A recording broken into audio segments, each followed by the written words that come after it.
வெண்ணிலா கிஷோர் நடிப்புல தெலுங்குல இருந்து எடுக்கப்பட்ட ஒரு கமர்ஷியல் ஆக்ஷன் டிராமாவான சாரி ட்ரிபிள் ஒன் திரைப்படம் எப்படி இருக்கு அப்படிங்கிறது தான் இந்த வீடியோல பார்க்க போறோம். இப்போ இந்த திரைப்படம் வந்து தமிழ் டப்பிங்கோட வெளிவந்திருக்கு.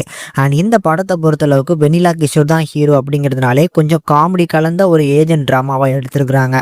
இதுல கதைன்னு எடுத்துக்கிட்டோம்னா, படத்துல வந்து ஒரு பெரிய மால்ல வந்து ஒரு பாம் பிளாஸ்ட் நடக்குது. அந்த பாம் பிளாஸ்ட்ல வந்து பாத்தீங்கன்னா, அங்க எங்கேயுமே வந்து பாம்ப உள்ளுக்குள்ள கொண்டு வரல. ஒரு மனுஷனே வந்து பாத்தீங்கன்னா பாமா மாறி வந்து பாத்தீங்கன்னா வெடிச்சிருக்கிறான். இந்த சைட்ல நம்ம முரளி சர்மா வந்து ஒரு பெரிய மிலிட்டரி ஆஃபீஸரா வராரு. சிஎம் சொல்றாருன்னு சொல்லி அவரோட பொசிஷன்லாம் டிராப் பண்ணிட்டு இந்த ருத்ரநேந்திரா அப்படிங்கிற ஒரு ப்ராஜெக்ட் எடுத்து பண்றாங்க. இதுக்கு கீழே ஒரு சின்ன ஸ்பை டீம் இருக்கு.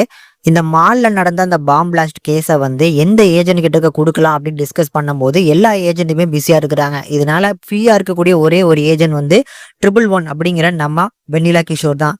இவர் வந்து பார்த்தீங்கன்னா இந்த கேஸை கொடுத்தாலுமே அவர் சுத்த விட்டு தான் பிடிப்பாருன்னு தெரிஞ்சுமே வேற வழியே இல்லாம நம்ம முரளி சர்மா அவர்கிட்ட தான் கொடுக்குறாப்ல. இதன் பிறகு நம்ம வெண்ணிலா கிஷோர் அவரோட ஸ்டைல்ல இந்த வில்லனை பிடிச்சாரா இல்லையா அப்படிங்கிறத ரொம்ப ஃபன்னா எடுத்து சொல்லியிருக்க படம் தான் இந்த சார்லி ட்ரிபிள் ஒன்.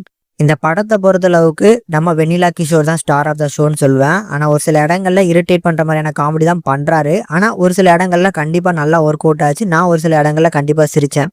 படத்துல ரிப்பீட்டடான ஒரு சில காமெடிகள்லாம் இருக்கு. இந்த டேக் லீவ் அப்படின்னு சொன்னாலே ஒரே மாதிரியான காமெடி தான் பண்ணுவாரு. முதல்ல இரிட்டேட்டிங்கா இருந்துச்சு, போக போக வந்து பாத்தீங்கன்னா அதே நல்ல ஃபன்னா ஒர்க் அவுட் ஆச்சு. இந்த மாதிரிதான் இந்த படத்துல ஸ்டார்ட் ஆகும் போதெல்லாம் வந்து பாத்தீங்கன்னா என்னப்பா பழைய ஜோக்லாம் பண்ணிட்டு இருக்காங்க அப்படிங்கிற மாதிரியான ஒரு ஃபீல் தான் வந்துச்சு. போக போக வந்து பாத்தீங்கன்னா கண்டிப்பா நம்ம வெண்ணிலா கிஷோர் வந்து பாத்தீங்கன்னா ஸ்கோர் பண்றாரு.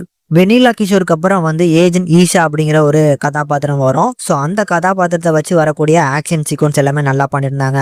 ஒரு ஃபீமேல் கேரக்டரை வச்சு ஒரு நல்ல ஆக்ஷன் கொரியோகிராஃபி இந்த படத்துல பார்க்கலாம். பட் படத்துல வந்து இந்த சீரியஸ்னஸ் அப்படிங்கிறது மட்டும் கண்டிப்பா எதிர்பார்க்க முடியாது. முரளி சர்மா ஒரு பெரிய மேஜர் அப்படிங்கிற மாதிரி காமிச்சிருந்தாலுமே அந்த கேரக்டருமே இந்த படத்துல ஒரு காமெடி பீஸாக தான் வந்து யூஸ் பண்ணியிருப்பாங்க.